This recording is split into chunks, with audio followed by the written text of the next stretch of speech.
7. Look at that last year, Jimmy. RC led only 8 laps. Wow, that 2,000 mark, I mean, it's incredible. Ricky Carmichael only leading 8 laps there, and Jeremy McGrath leading 98 laps. This is going to be a barn burner, Art. I can feel it. But McGrath, as he said after Atlanta, I'm not rolling over and playing dead. I'm not going to hand it to this guy. And he came out in practice and in qualifying here tonight at the Superdome looking like serious business. 32nd mark sideways. The run from New Orleans is underway.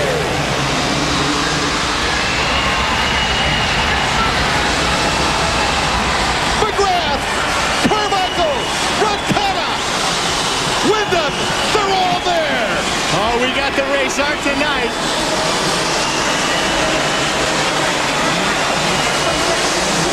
Here comes Carmichael, fishtailing through the woods. The challenge is on, ladies and gentlemen. Jeremy McGrath. He's got a lot left in him. Oh, yeah, you can't count out the 7-time champ now. McGrath, what he wants to do is try and pull away from Carmichael right now. That's what I want to do, try and demoralize him. The last time that he got a great start and Carmichael got a 9th place start, he couldn't break away. And Carmichael caught him. Well, if I was Carmichael, I think I'd just kind of hang back and watch Jeremy's lines and see what he's doing. Stay cool, stay calm. Let the race come to him. Carmichael is confident maybe that he can out-condition McGrath at the end. I don't think so. I mean, Jeremy, he knows he's been finishing last 4 weekends second place. Every week he's been going home. He's been training hard. And I think he's physically fit and ready for the challenge. The battle for third is on. Kevin Wyndham. Number 14 on the Suzuki just leaped by Stefan Rancona. Look out, Wyndham could catch up, too. There's that heart of Kevin Wyndham there. He wants to get forward. He wants to put that Suzuki on the podium there. Wyndham about 7/10 of a second behind. Second place, Ricky Carmichael. Number 14. Number 21 is Rancona. Number 11 is Ezra Lusk. But our leader, Jeremy McGrath, continues flawlessly. Yeah, he looks good. He's hitting all of his marks there, and he's not going to get rattled by Ricky back there. I think these guys are just going to kind of hang here for about 15 laps, and the last 5 let it all hang out. He's not going to get rattled, but he's going to think about it, where in years past, he might not. Well, he knows that Ricky's back there, you know. He goes by the mechanics there. Here comes Carmichael. He puts the challenge to him early. Inside, Barnabar we go. Ricky Carmichael with the edge, but Jeremy McGrath trying to fight back. McGrath to the inside. Great racing from New Orleans. Now they force McGrath to take the outside line, and Ricky Carmichael is our new leader. Now, can Ricky pull away? Well, that's what he's going to try to do now. McGrath and him, they've been in this position before. We've seen it early in the season there where they went back and forth. It'll be interesting to see how McGrath's going to retaliate. Jeremy McGrath really needs to pull it up here tonight. There's Skip Norfolk. But you got to remember, Art, we've seen Ricky Carmichael in practice go down twice as he makes a little bit of a bobble right there. If Jeremy can keep the pressure on, that's going to be good for Jeremy. That's the key. McGrath has to keep the pressure on, and he stumbles a little bit there in the corner. But on the other hand, you got to be thinking what Jeremy's thinking. He goes, you know, I had to leave Ricky down by. Where am I going to make this time up? So maybe McGrath's going to set back, kind of try to study Ricky's lines as we see him go to the outside again. And now he triples that little section as before he just doubled it. Carmichael's starting to pull away. Yeah, ever so slightly there. He's just a little bit. Meanwhile, Ezra Lusk has crashed again. Take another look. Well, here he goes. He seat hops and he gets a little bit sideways there and loses the front end, and he's going off. He can't save. He hits that tough block. Now he's on the cement there. That's a bad crash for Ezra Lusk. Now, brutal year for Ezra, who missed the entire last season with injuries. Look at Ricky. Go, Ricky Carmichael! Look out! Hold on, baby! I told you, Art, he is pushing that envelope tonight, and he's pushing it because McGrath is right behind him. I can't believe Ricky saved that. That's got to be conditioning. Only conditioning can save a crash like that. In practice, he let go in the whoops and was flying like Superman, still controlling the throttle and the brakes, but not even touching the bike other than his hands, and he still held on. An amazing rider. Well, that's got to give Jeremy a little incentive seeing that. He knows he's putting the pressure on starting to make mistakes. Fishtailing again through the whoops. McGrath is riding on the edge as well, Jim. Well, you know, you've heard it before. Each guy takes it to a new level. And these guys are taking it to the new level. They're lapping Sebastian Tortelli, number 13. I got to believe Tortelli's having a bad night out there tonight. That number 13's not riding so good for him. Yeah, he said number 13 was not unlucky as a French number, but it certainly is here racing in America. 51:10. The last lap time, though, for Ricky Carmichael was 51.07. Well, we saw Chad Watts. You know, he's got to keep putting those lap times and keep them consistent and stay focused. He can't let that mistake earlier rattle him. And once again starts to pull away with some mistake-free riding at the Honda interval right here. Well, we see that Kawasaki dancing around out there. He's not getting a good drive through, and that's because of the fact that the rear wheel is not getting a hold of it. It's so slippery out there. They got the throttle pin. Believe me, that throttle's pin going across there. Ricky Carmichael beginning to take the Superman outfit off of Jeremy McGrath. It used to be that Jeremy McGrath had all the other riders thinking he was infallible, and they were racing for second place. But right now, number 4 of the Kawasaki, Ricky Carmichael, has taken the lead away from McGrath and blown it out to a 3.7-second lead.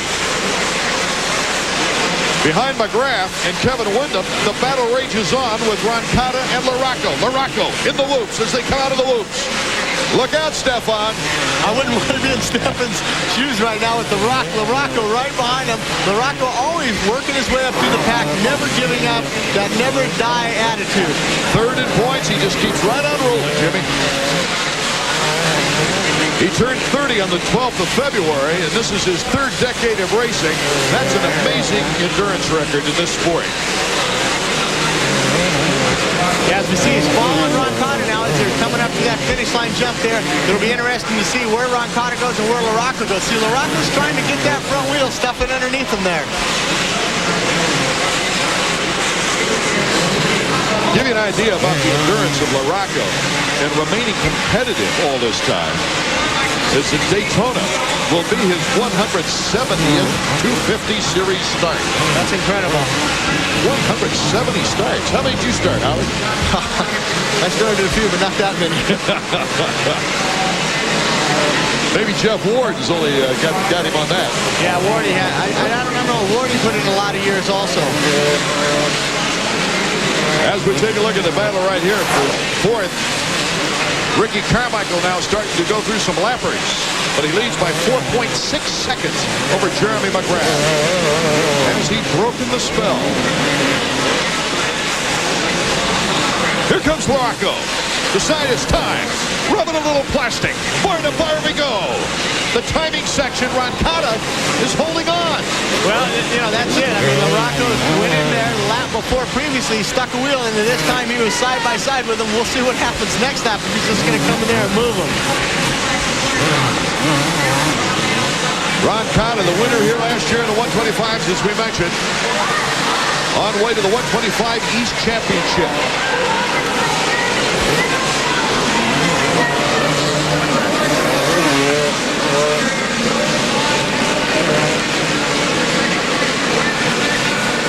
There you see Larocco now starting to come up and hound him. There's his mechanic. Come on, give him a pass, he's saying. There's Jeremy McGrath. He's gone down, and he is right in front of Larocco. As Larocco makes the pass now, he sees McGrath there and jumps right past McGrath. Something's got to be wrong with McGrath. Jeremy went down. He slid out. Let's go down to Davey. Happened there. Jeremy McGrath was trying to jump up one of those tricky stair step sections that the Dirtworks guys have put on the track. He got cross-rutted and completely stepped through the handlebars. He knew he was going to do a complete endo. Jeremy stepped away from the bike to kind of prevent injury. But what happened is the bike got away from him. He is going to have a hard time catching back up to Windham, let alone Carmichael. Great observation, Davey, as Larocco now wants to get on that podium. Ricky Carmichael is in first by 9.6 seconds on Kevin Windham. Windham moving into second place. This would be his best finish of the year. And look at Jeremy. His bike is really tweaked. Right, you got to figure that he's not riding out there. As he comes over, he's adjusting something on his helmet there. He took a hard hit. 9:34, David Villeman is looking for his best finish on the year. He's coming up on McGrath as well. What a turn of events, and what a great break for Ricky Carmichael. Because with these riders in between Jeremy McGrath and Carmichael, it just extends his lead going into Daytona, where he captured his very first Supercross victory. Well, he had a 9-point lead coming in. This is definitely going to hurt the points. This is mixing it up. This isn't good for Jeremy McGrath fans. McGrath now seemingly regrouping a bit. Well, just as I said, he has a tough time. Here comes David Villeman. Dillon slid out trying to block past Roncada. Well, he went in there and he tried to make that pass, and he grabbed too much of the throttle in the rear and broke loose with him. A good save by David Villeman to collect it up. Roncada's under pressure, though, right now. Is he? Is he ever? Anything can happen on this slick track. We're going to find out more when we return to the Superdome in New Orleans.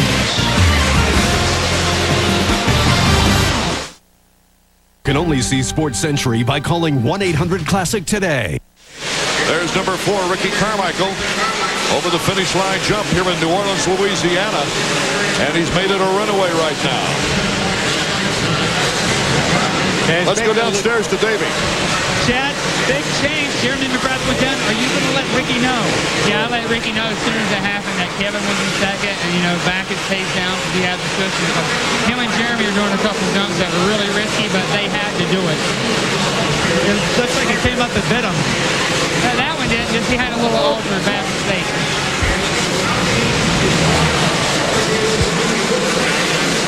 Ricky Carmichael takes advantage of it as he moves his lead, as you see, to 12.4 seconds over Kevin Windham in second place. In fact, Carmichael, Windham, and LaRocca are all spread out in the top 3, with Jeremy McGrath struggling in 4th against David Villeman. That's how it sits as we watch a coup d'etat. Yeah, Ricky Carmichael, I mean, you heard Chad Watts talk about that section that they were doing out there. It's real technical out there. And he said, Ricky, back it down. You got enough of the lead now. Just relax out there and focus with 4 more laps to go. Let's try to put that 5th win in a row in the bag. While Carmichael, Windham, and LaRocca are pretty spread out, Villeman is trying to catch up with McGrath. And here's Jeremy McGrath, numero uno. 9:34 is behind him as they go by Jason Thomas, a lap rider. Yeah, unfortunately for Jeremy, now he's got to try and focus on staying ahead of David Villeman. He can't afford to lose another position to David Villeman and drop back to that 5th spot.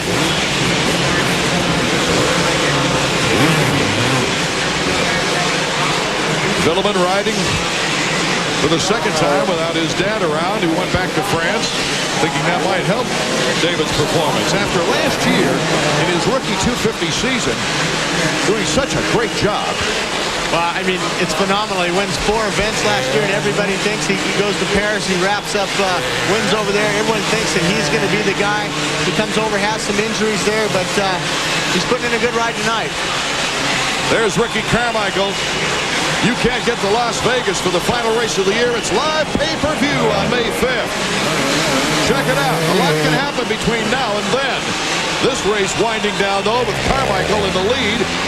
And he is eyeing the Kawasaki record for wins in a season. Right smart. You're up front by 12 seconds. The white flag is out. He only has 1 turn of the track. And he has won his 6th of the year, his 7th career Supercross victory. We're still only halfway through the season, not even that. Well, I mean, I look at this, him winning 6 events, 5 in a row here tonight, if he can hang on there. I mean, what's to stop this kid now? I mean, this just adds. He's going to go into Daytona next week, and he won there last year. He's trying to defend that. He's on fire. He's looking for his 5th consecutive victory. Jeremy lost 4 in a row and won the championship in '98, but he's never lost 5 in a row and won the title. During that ill-fated '97 season, Jeremy lost the first 7. Ricky Carmichael acknowledging the fans. dominating this race after a good bar-to-bar battle with Jeremy. He just pulled away. Good job comes from Chad Watts. Well, I bet they had their doubts tonight after that practice, seeing Ricky go down on the ground there a couple times. The Chuckers for Carmichael. Win number 6 of the season, extending the points advantage. Here's number 14, Kevin Windham, his finest finish of the year, and the local fans and his friends cheering him on. Jeremy McGrath in 4th position after Mike LaRocco will miss the podium for the first time this year. Well, I'm sure Jeremy's got to be really disgusted right now as you see